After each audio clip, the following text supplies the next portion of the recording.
तो दोस्तों अब ये समझ लेते हैं, जो ये हमारे डब्बा बंद प्रोटीन आते हैं, क्या हमको इनको खाना चाहिए? क्या इनको खाकर ही हमारी प्रोटीन की रिक्वायरमेंट पूरी हो सकती है? तो दोस्तों हमने ये समझा कि हमारी सर्दियों में जिम की डाइट कैसी होनी चाहिए। साथ-साथ हम ये भी समझ लेते हैं कि हमारा जो प्रोटीन है वो किस-किस सोर्स से हमें मिलता है। देखिए सर्दियों का समय है और इस समय में हम सबकी फिजिकल एक्टिविटी कम हो जाती है।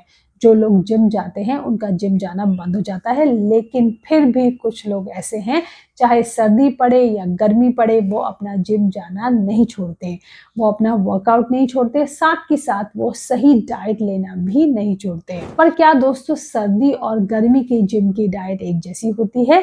तो आज की वीडियो में हम समझेंगे कि सर्दियों में हमारी जिम की डाइट कैसी होनी चाहिए।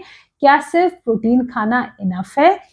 इसके साथ साथ हम समझेंगे जो लोग वेजिटेरियन हैं वो वेजिटेरियन प्रोटीन से भी अपने मसल मास को बढ़ा सकते हैं, या फिर डब्बा बंद प्रोटीन खाना ही ज़रूरी है। दोस्तों वीडियो ज़्यादा लंबी नहीं करेंगे, छोटी सी वीडियो में ही सब कुछ कवर करने की कोशिश करेंगे। तो शुरू करते हैं अपना ये वीडियो। नमस्कार, यूट्यूब चैनल आहार ज्ञानम में आप सभी का स्वागत है। मैं डायटिशियन पारुल। दोस्तों कुछ समय पहले एक ट्रेंड था कि जब भी हम कोई चीज़ खाते थे उसमें कैलोरीज काउंट करते थे।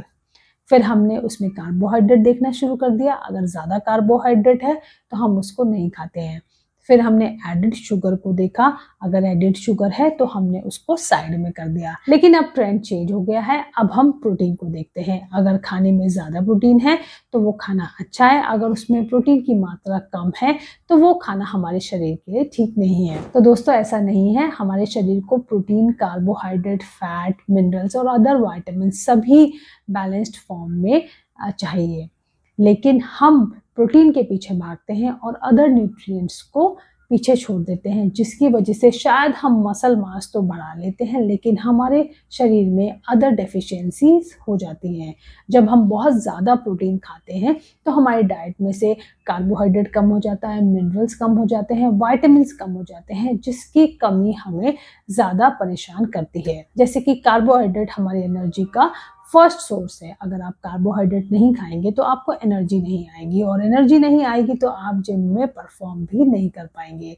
सेम वे में जब हम ज़्यादा प्रोटीन खाते हैं तो फाइबर हमारी डाइट में से कम हो जाता है। अगर फाइबर हमारी डाइट में से कम होगा तो हमारा पेट कॉम्प्रोमाइज़ होगा, हमारी गट हेल्थ खराब होगी, और अगर हमारी गट हेल्थ ही ठीक नहीं है तो वो जो प्रोटीन हम खा रहे हैं उसका एब्जॉर्प्शन भी हमारी बॉडी में नहीं होगा।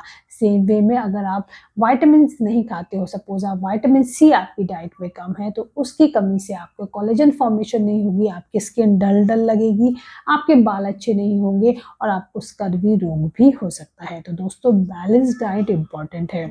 और हम बात कर रहे थे कि सर्दियों में डाइट हमारी कैसी होनी चाहिए। तो दोस्तों सर्दियों की डाइट भी हमारी बैलेंस डाइट होनी चाहिए। जैसे कि मैंने बताया, प्रोटीन, कार्बोहाइड्रेट, मिनरल्स, फैट सभी इम्पॉर्टेंट है, लेकिन सर्दियों में जो है हमारी ड्राइनेस बढ़ जाती है, क्योंकि तापमान बहुत ज़्यादा गिर जाता है, जिसकी वजह से हमारी स्किन रूखी रहती है, हमारे बाल ड्राई होते हैं और एक खिंचाव सा हमारी स्किन में महसूस होता है।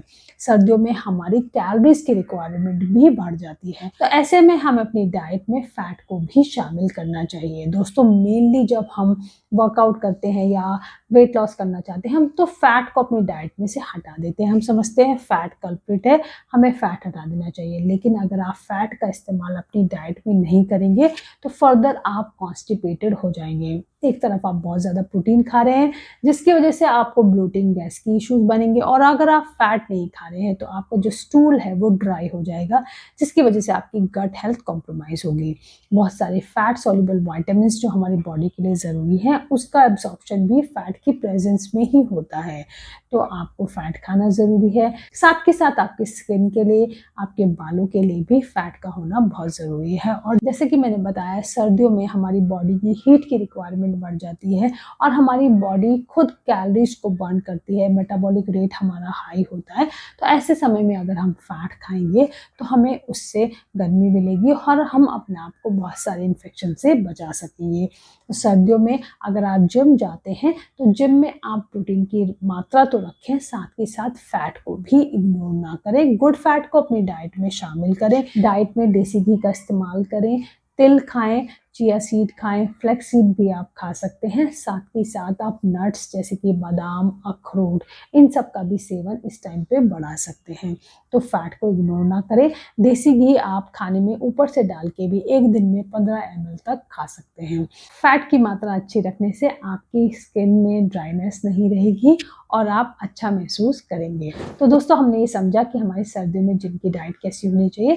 साथ साथ हम ये भी समझ लेते हैं कि हमारा जो प्रोटीन है वो किस किस सोर्स से हमें मिलता है। देखिए सभी वेजिटेरियन सोर्स में भी प्रोटीन भरपूर मात्रा में होता है। नॉनवेज में तो आपको पता ही है, फिश, चिकन, अंडा सभी में प्रोटीन अच्छी मात्रा में है। लेकिन वेजिटेरियन सोर्स जैसे दूध और दूध से बनी हुई चीज़ें, दालें, राजमा, छोले, इसके अलावा पनीर, टोफू और सोयाबीन, इन सब से भी हमें अच्छा प्रोटीन मिल जाता है। आप जो कुछ भी खाते हैं सब में थोड़ा थोड़ा प्रोटीन होता है।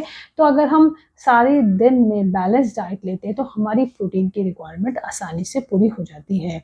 लेकिन अगर आप मसल ट्रेन कर रहे हैं तो ये प्रोटीन की रिक्वायरमेंट आपकी थोड़ी बढ़ जाती है।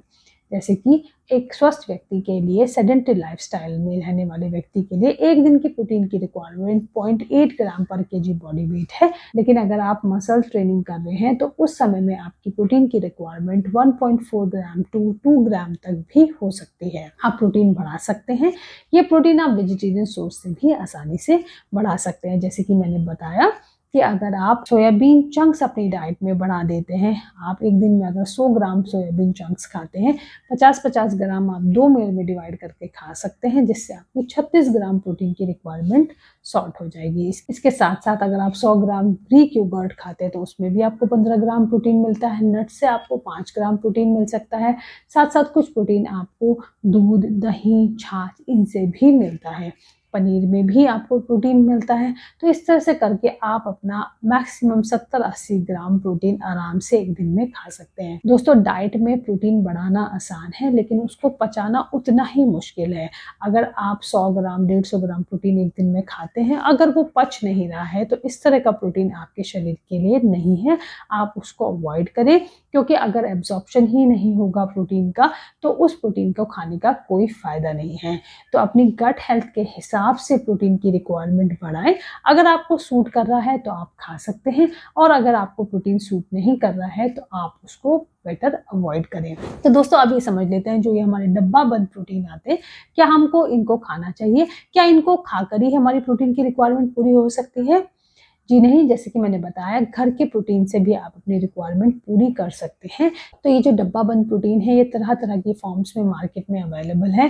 आप अपनी पॉकेट के हिसाब से इनका चयन कर सकते हैं। एंड अबव दैट अगर आपको ये सूट करते हैं, इससे आपकी गट हेल्थ ठीक रखती है, तो आप इनको खा सकते हैं। और अगर आपको ये परेशान करते हैं तो आप इनको अवॉइड करें। जो मार्केट में प्रोटीन पाउडर्स अवेलेबल हैं वो प्रिजर्वेटिव्स के साथ आते हैं, और इतना ज़्यादा प्रिजर्वेटिव खाना मतलब आपकी गट हेल्थ को स्पॉइल करना है। नंबर 2, ये बहुत महंगे आते हैं, तो आपका इनसे पॉकेट भी बर्न होता है। आप घर का सिंपल प्रोटीन कम पैसों में आसानी से खा सकते हैं। नंबर 3, ये प्रोटीन हर किसी को सूट नहीं करता है, तो इससे आपका पेट कॉम्प्रोमाइज़ होता है, और अगर आपका पेट कॉम्प्रोमाइज़ है, आपको एसिडिटी, गैस, ब्लोटिंग के इश्यूज बने रहते हैं, तो आप कितना भी प्रोटीन खा लें और वो पच नहीं रहा है तो आपका प्रोटीन खाना वेस्ट है। तो दोस्तों अपनी रिक्वायरमेंट के हिसाब से, अपनी पॉकेट के हिसाब से अपने प्रोटीन का चयन करें। घर के बने प्रोटीन से भी आप आसानी से अपने फैट को कम कर सकते हैं और अपने मसल मास को बढ़ा सकते हैं। तो दोस्तों आज की वीडियो में हमने समझा कि सर्दियों में हमारी जिम की डाइट कैसी होनी चाहिए। हमें प्रोटीन तो खाना है लेकिन फैट को और फाइबर को भी इग्नोर नहीं करना है। इन सब के कॉम्बिनेशन से और बैलेंस डाइट से ही हम अपनी रिक्वायरमेंट को पूरा कर सकते हैं। तो आशा करती हूँ आज की वीडियो आपको अच्छी लगी होगी। तो दोस्तों अगर आपको ये वीडियो अच्छी लगी तो मेरे चैनल को सब्सक्राइब करें, वीडियो को लाइक करें और बेल आइकन को भी दबा दें, ताकि आने वाले वीडियोस की नोटिफिकेशंस आप तक आते रहें। मिलते हैं किसी नेक्स्ट वीडियो में ऐसे ही किसी नेक्स्ट टॉपिक के साथ। Till then stay healthy.